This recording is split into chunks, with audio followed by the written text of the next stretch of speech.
endocrinologist. I work at the Naomi Berry Diabetes Center here at Columbia, down a few blocks. I've been there for 17 years now, and my specialty is, in fact, endocrinology, diabetes, and metabolism. And my area of major practice currently is diabetes. So if you signed up for this talk, it means that you have an interest in diabetes, that maybe you yourself have diabetes, or you have family members, loved ones that have diabetes. The name of the talk is the ABCs of diabetes. So we're trying to simplify diabetes information, because there is a lot of information out there with all the types of information that you can find now on the internet and elsewhere. Some of it is true and accurate, and some of it is not true and not accurate. And the best bet for everyone is to get their information, their health information, from reputable community centers that belong or work with a reputable hospital, because anyone can put anything on the internet, and many times that is not true.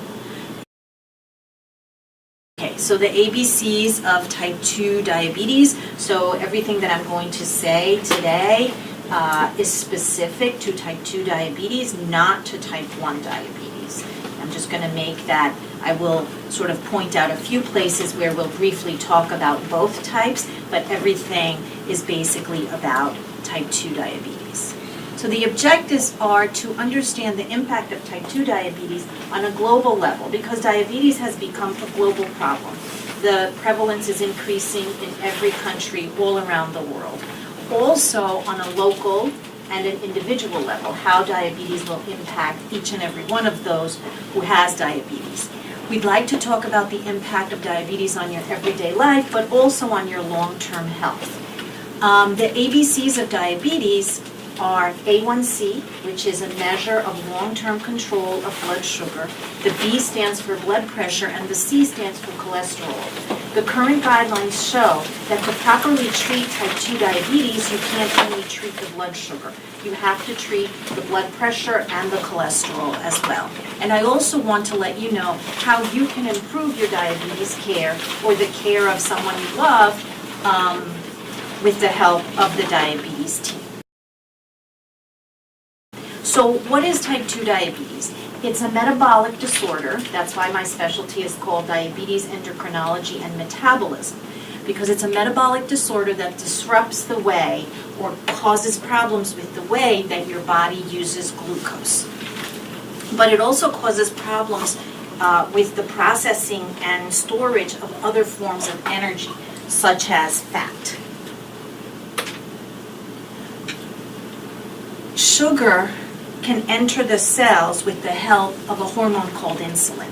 When insulin is not enough, is insufficient in the body, or you have plenty of insulin but it doesn't work properly in your cells, then that causes increased sugar, and the increased sugar builds up in the bloodstream, and that is what causes complications. And high blood sugar can cause problems if it is left untreated.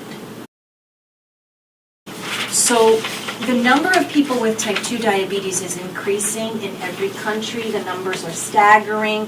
415 million people had diabetes in 2015. The estimate, the projection is 642 million people will have it worldwide in 2040. 80% of these people live in low and middle income countries, which represents a big problem in and of itself, because they don't have the resources with which to attack this problem. And the greatest number of people with diabetes are within this age range of 40 to 59 years of age. And age, as we'll talk about later, is also a risk factor. As we age, our incidence, our risk of developing type 2 diabetes certainly increases with age. 90% of all people with diabetes in the world have type 2. So that means everywhere, in our country as well as every other country in the world. Anyone who tells you, I have diabetes, 90% of the time they will likely have type 2, and only 10% of the time they will likely have type 1. So obviously type 2 is a huge epidemic. Type 1 is also increasing over time, but not as much as type 2. Okay? Diabetes development is expected to reach pandemic proportions in the next 10 to 20 years. And, every different diabetes association has different horrible numbers. By the year 2025, it'll reach 333 million. As I mentioned, 90% will have type 2 diabetes. So the overall prevalence in most of Western societies is 4 to 6% of the adult population, and I'm only talking about adults here. Obviously, the statistics for children and young adults and teenagers are also increasing. But as we age, as I was mentioning, that statistic will go up, and about 10 to 12% of people between 6 to 70 years of age have type 2 diabetes. The annual health costs are about 6 to 12% of all of healthcare costs. So if you add up everything, all the people that are undergoing hip replacements and heart surgeries and all sorts of invasive procedures, all the money that is spent in healthcare, particularly in this country where we have high healthcare expenditure, about 6 to 12% of all healthcare dollars go to diabetes. And unfortunately, they mostly go to the bad part, the bad outcomes, the blindness, the kidney failure, and so forth. So what we're trying to do is to prevent it from getting that far. So the number of people worldwide, this is just a graphic of what I was just saying. For 2015, we know that there were 415 million estimate. For 2040, it should be up to 642 million. You can see that the areas in purple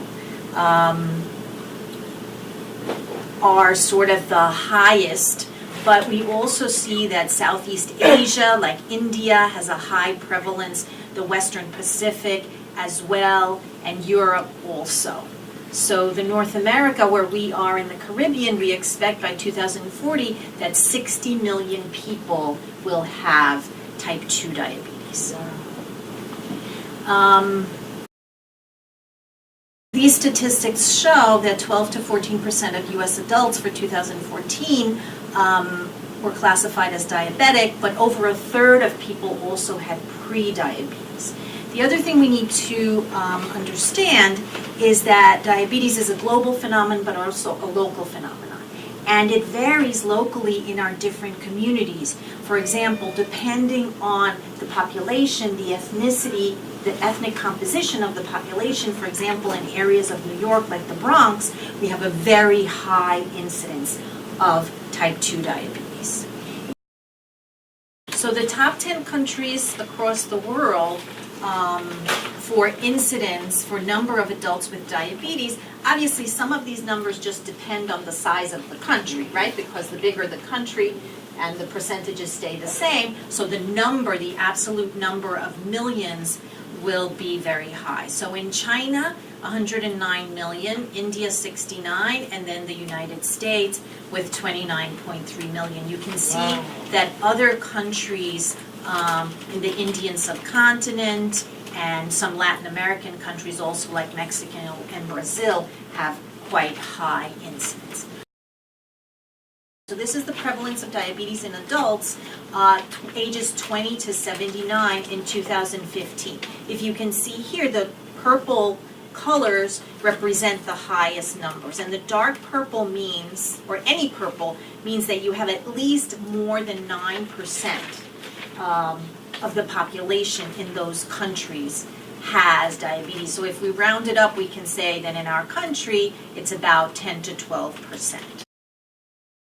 So I just mentioned briefly pre-diabetes. So another way to say pre-diabetes is impaired glucose tolerance or impaired glucose tolerance. So we know that the same countries that have high prevalence of type 2 have high prevalence of pre-diabetes. And you can see the same with these color codes.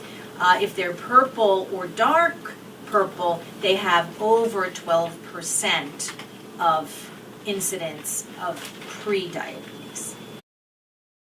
So we talked about the global impact, we talked a little bit about local impact, but now What's really important for everyone here is the individual impact. How does diabetes affect each and every person that is diagnosed with diabetes? So the diagnosis can initially be frightening or overwhelming, particularly because diabetes runs in families, right? There is a genetic predisposition and an ethnic predisposition. So if someone gets diagnosed with diabetes and they had a parent or an aunt or uncle or a grandparent that did poorly and had complications, this diagnosis can be very frightening or overwhelming. There's always questions on how it's going to affect long-term health, how it's going to affect everyday life. So the best thing every person diagnosed with diabetes can do, or also their family members, is really learn. Learn about diabetes. And as I was saying earlier, learn from the right sources. Don't just go online and go down a rabbit hole and follow every person that says they know something about diabetes, because there's a lot of misinformation out there. So make sure that you go to the proper source to get your information. But diabetes education is key so that caring for diabetes really becomes part of daily life, just like any other daily routine that you have. So it is a chronic medical condition, okay? So it is not curable. So once you have that diagnosis, that means that you have a chronic medical condition that requires lifelong treatment to keep your sugar as normal as possible. Even when people do really, really well and all their blood sugars seem to be normal, let's say they lose a lot of weight and they do diet and exercise, if they slip up and unfortunately stop the diet or stop the exercise or something else happens, the numbers will go right back up, right? That's proof that it's not cured, right? It can be controlled, definitely, well controlled, but it's something that you have to deal with lifelong. Lifestyle, which means diet and exercise habits, are the essential component of diabetes management. Any physician can give any person lots and lots of medication, but if the diet and the lifestyle component and the physical activity component are not in place, medication's not going to work. Also, self-care measures, like I was saying, it's lifelong management, obviously with your healthcare team, and we'll get to that. There are medications involved, but controlling blood sugar equals minimizing risk of complications. In the past, we used to believe, and when I say past, I mean a long, long time ago, decades, that if you had diabetes, you were going to get complications. Studies have shown that that is not true. If you have well-controlled diabetes, you don't get complications.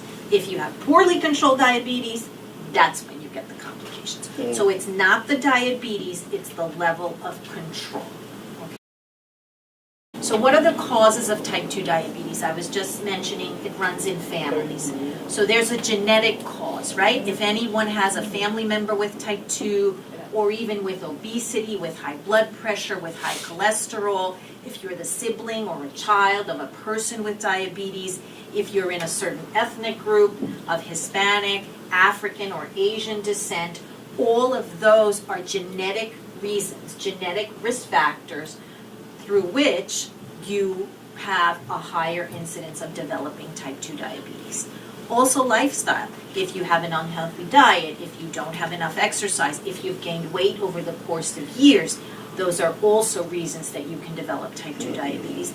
And pregnancy, which we're not really going to talk about, there are also risk factors for that, but gestational diabetes, many women can have it during pregnancy and it resolves after pregnancy, but it does increase the risk of that woman getting type 2 diabetes later in life. So it is considered a risk factor for women, not during the pregnancy. During the pregnancy it comes and then it goes. But if that woman, if you follow her for long enough, often they will be the same women that in middle age will then go on to develop type 2 diabetes. diabetes and obesity in the United States. So 1/3 of adults and 16 to 18% of young people are obese in the United States. These are staggering numbers. 3 decades ago, you can see it was only 5 to 6%. So we know that it's not a genetic change because our genetics didn't change in 3 decades, right? It's definitely an environmental change. The McDonald's, that's what it is. That's part of it for sure. Our portions are bigger, our activity is less, we are aging as a population, right? So all of these things, a lot of us work a lot, the moms are not in the home making the healthy food, everybody's on the run, grabbing food on the run, eating late, having dinner late, then going to bed and waking up the next day and doing it all over again. So all of those reasons have had this impact. And so the increase in the rate of type 2 diabetes closely follows the increase in the obesity epidemic, and that's been proven time and time again in many, many studies. So diabetes now, I've quoted you many different percentages, but anywhere from 8 to 10 to 12% of the population, and about 20 million are diagnosed with diabetes, but it's understood that about 7 million remain undiagnosed. And this is in addition to those people who have pre-diabetes. I don't know if you can see the years, but this is like from 1999 to the early 2000s, and more recently, you can see that the numbers show, the top 3 maps show the obesity incidence.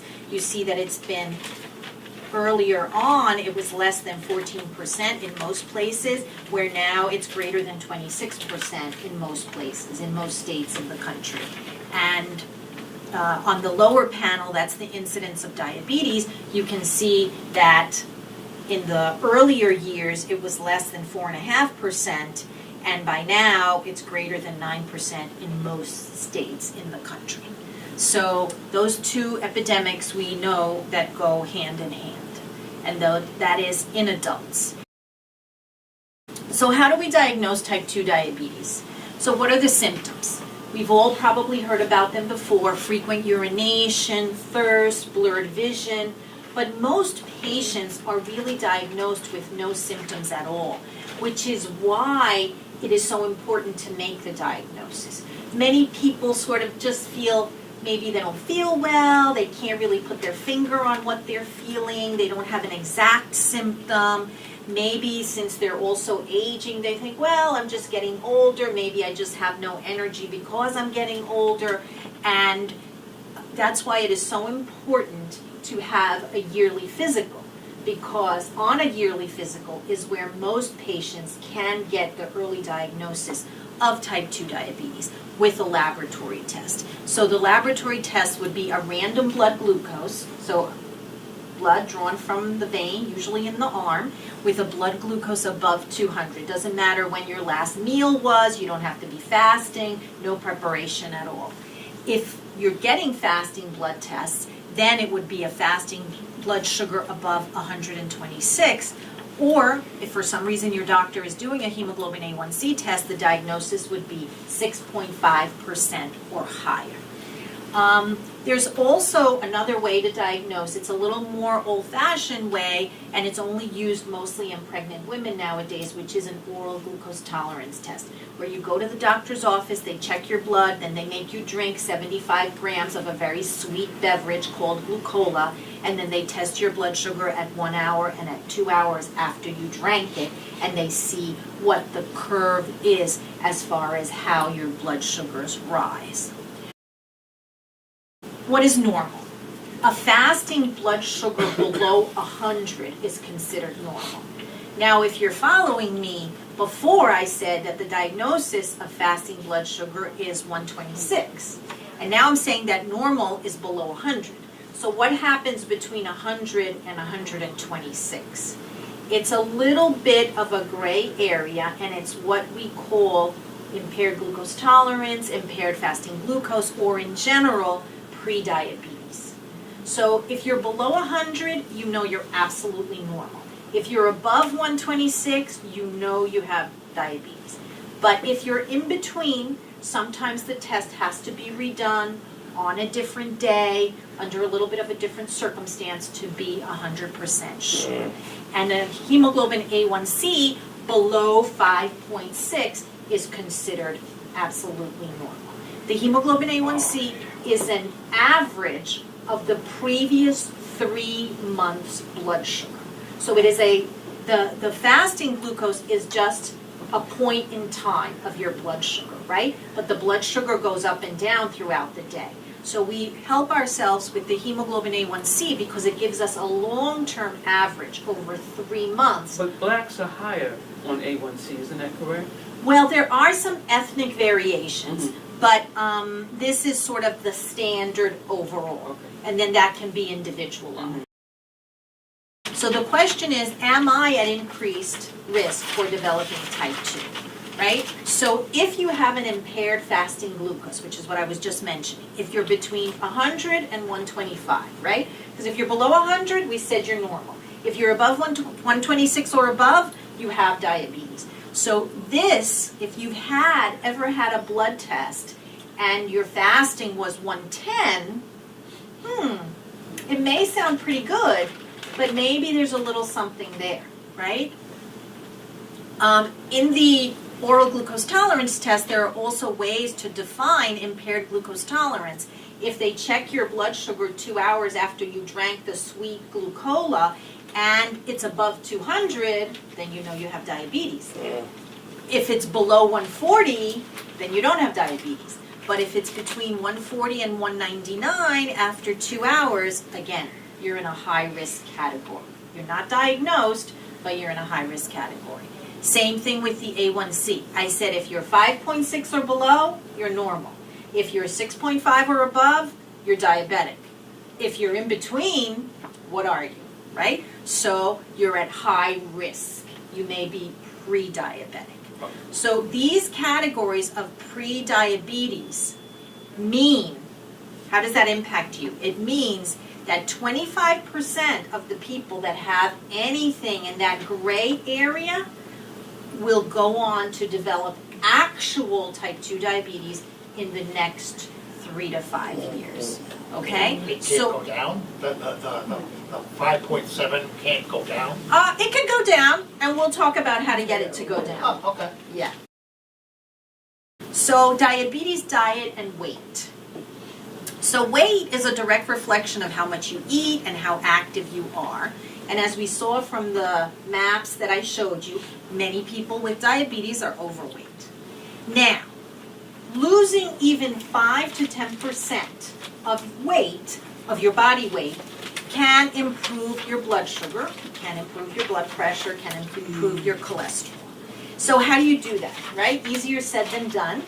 So you eat fewer calories, you exercise, you could try weight loss medications, even people do weight loss surgery, right? There's a lot of talk about that. There is a little bit of a genetic component to weight as well, okay?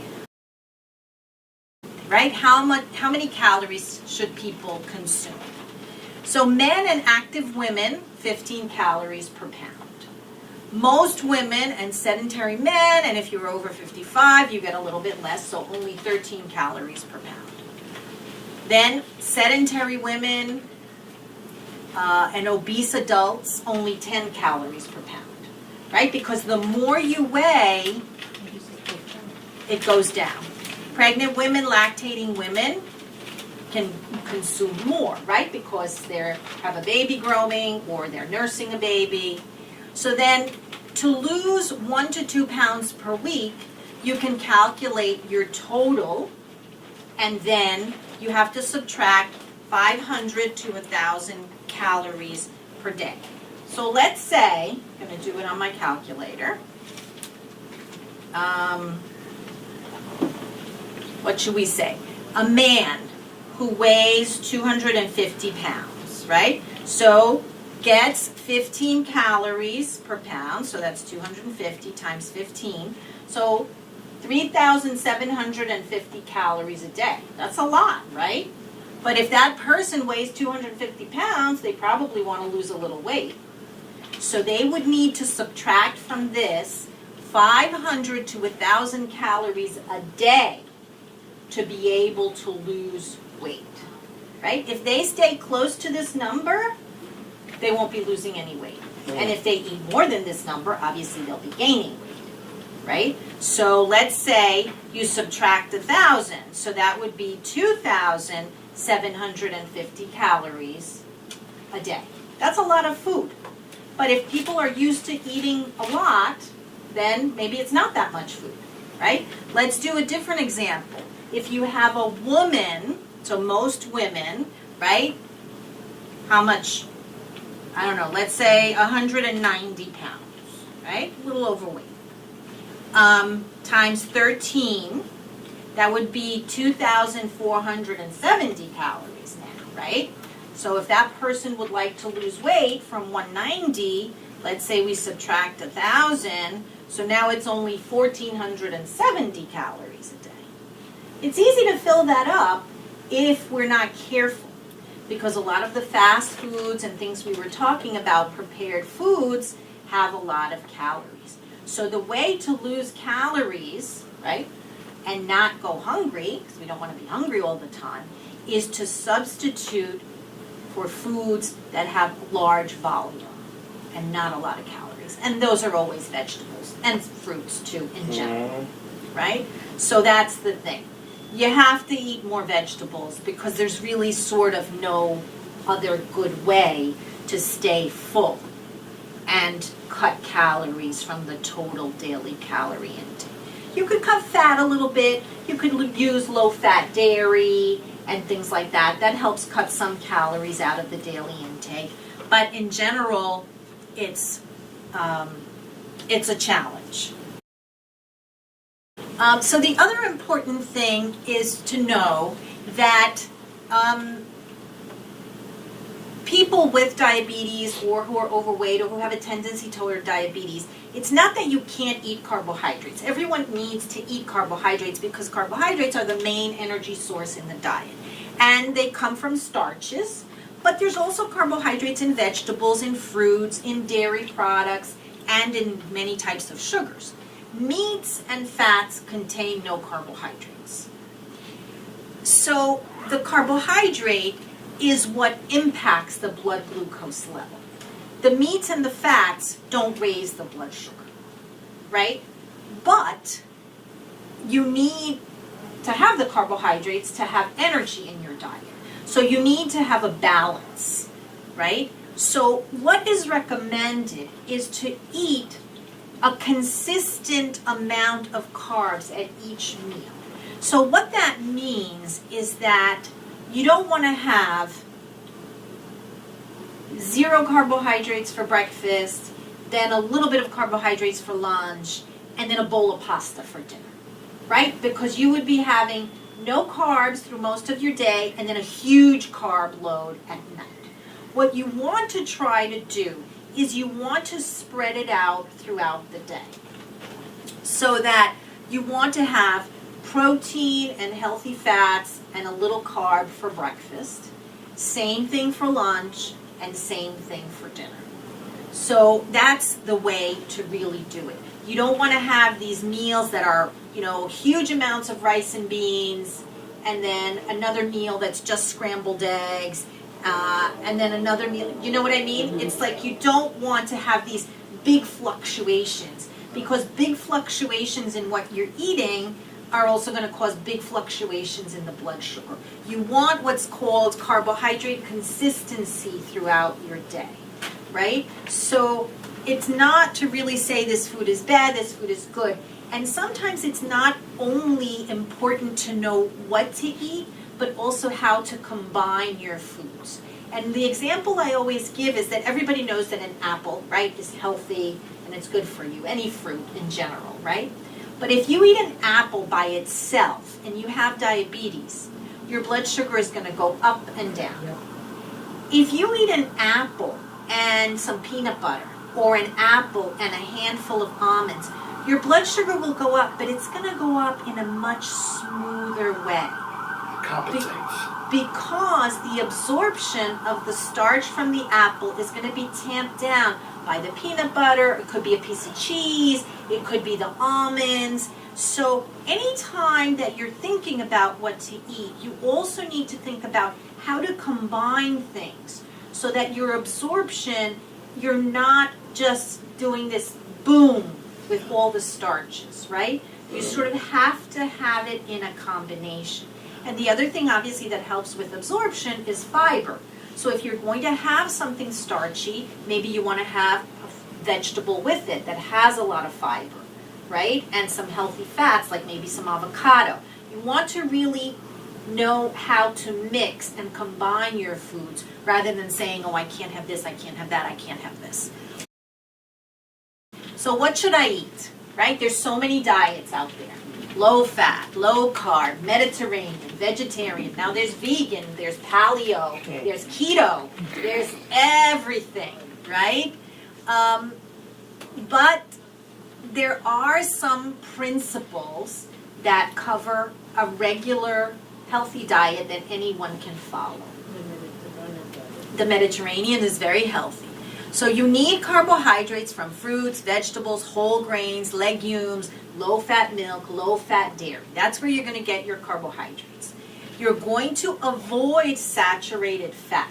So you're going to avoid full-fat cheese, red meat, butter, and margarine. You're going to have healthy fats, right? Because fats also give you that sense of fullness. So the problem a lot of times with those older low-fat diets is that people were very hungry all the time, and they actually ate more calories.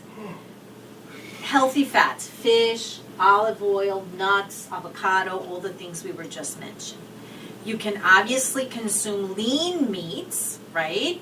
Fish, eggs, beans, all of the soy, nuts, seeds. We all know what's healthy.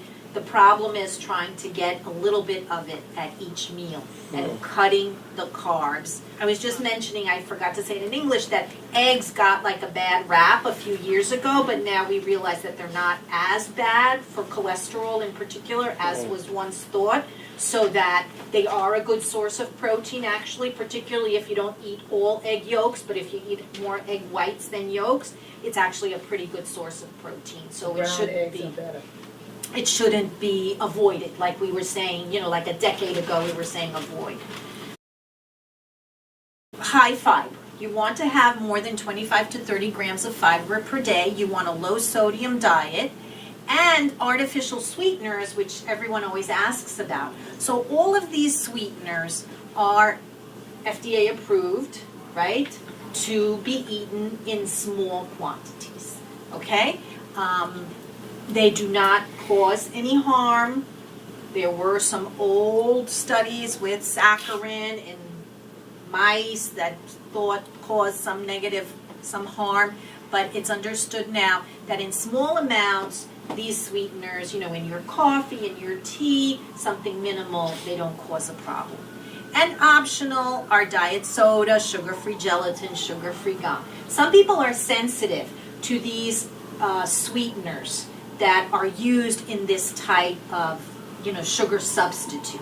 And some people, it can cause them gas, it can cause them bloating, it can cause them diarrhea. Obviously, everyone has to individualize. If it doesn't agree with you, then you shouldn't consume it at all. There are some studies also showing that people who drink a lot of diet soda, it may make them crave more things that are sweet. So in general, there's no real nutritional value to diet soda, so we don't recommend it. As a treat one time, if you're craving something sweet, it's probably fine, but it's probably better to stick to some of these seltzers, the 0-calorie flavored seltzers, but you really have to read the label because sometimes you think they're 0 calorie and they actually have sugar.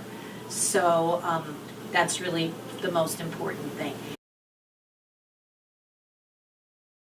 So the other thing is avoid weight gain, right? So you want to measure your weight regularly. You don't want to wait till you've gained 10, 20 pounds at the end of the year and say, oh my God, I need a diet. If you're, weighing yourself a couple times a week or once a week and you see, more than 2 to 3 pounds in a week, you should be asking yourself, what's going on? This often happens over the holidays. So if you're eating excessively, you can gain fairly quickly. So if you're seeing 2, 3, 5, you really need to like put on the brakes and say, okay, this is not okay. Like, what's going on? What am I doing? Did I break my foot and now I'm sedentary? And so now I can't walk like I was walking before? And so is that what's putting on my weight? So then maybe I have to stop snacking while my foot is healing, right?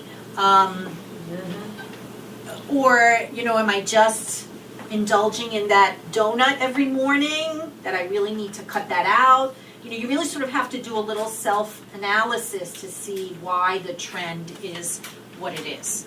And of course, if you're taking any diabetes medication or insulin and so forth, and you have low blood sugar at a particular time of the day, you want to talk to somebody about this. Because obviously the obvious response is, well, if my blood sugar is low, I'll take a snack or I'll drink juice.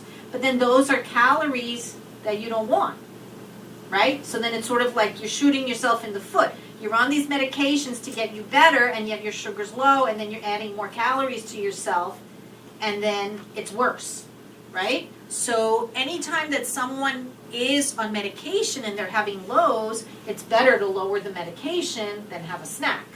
Makes sense, but we just have to make sure that we say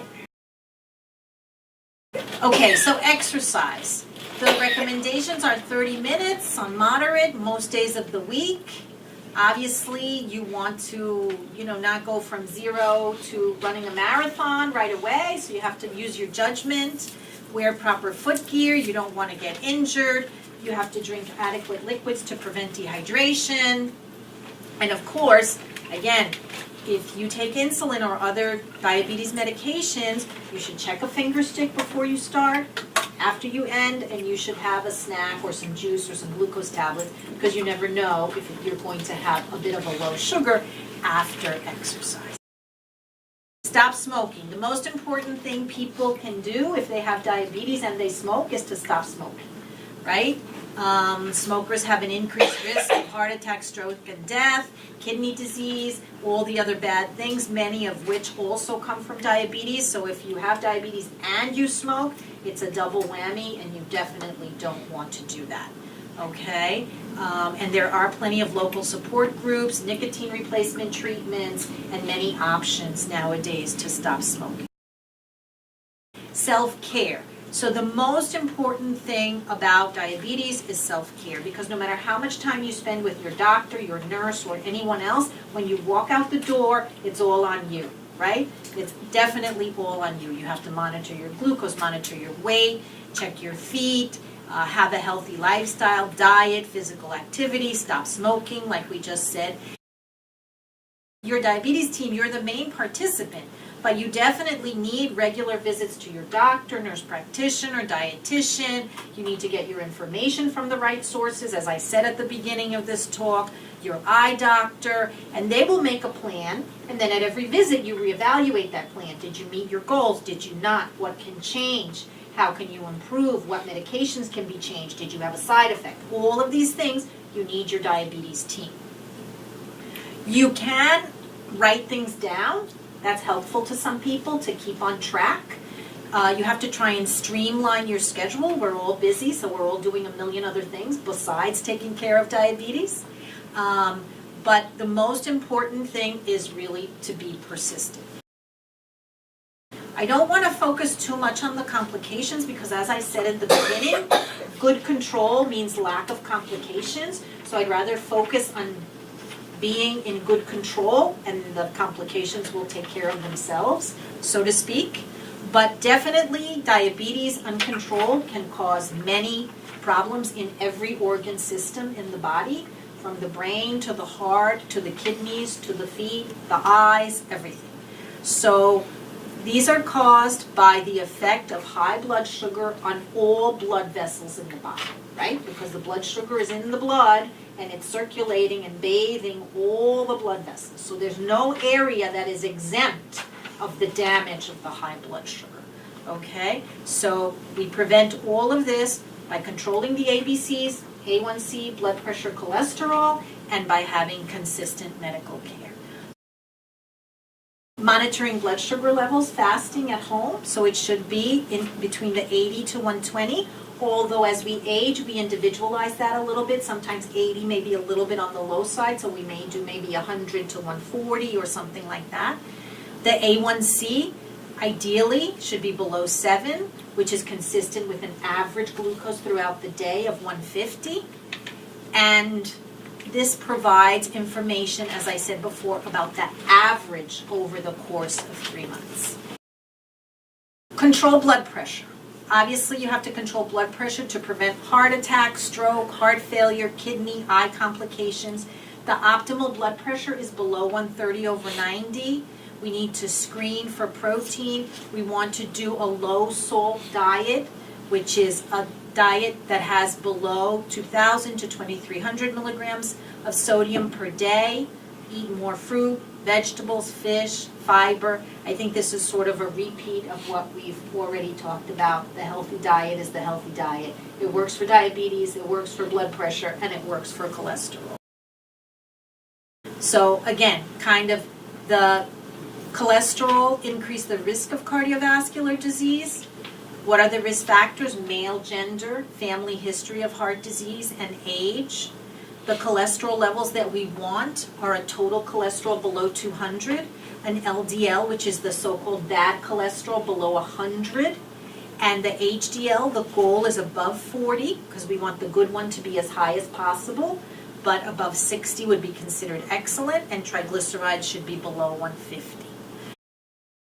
Cholesterol screening should be done with a blood test at age 35 in most men with risk factors, or age 45 for women.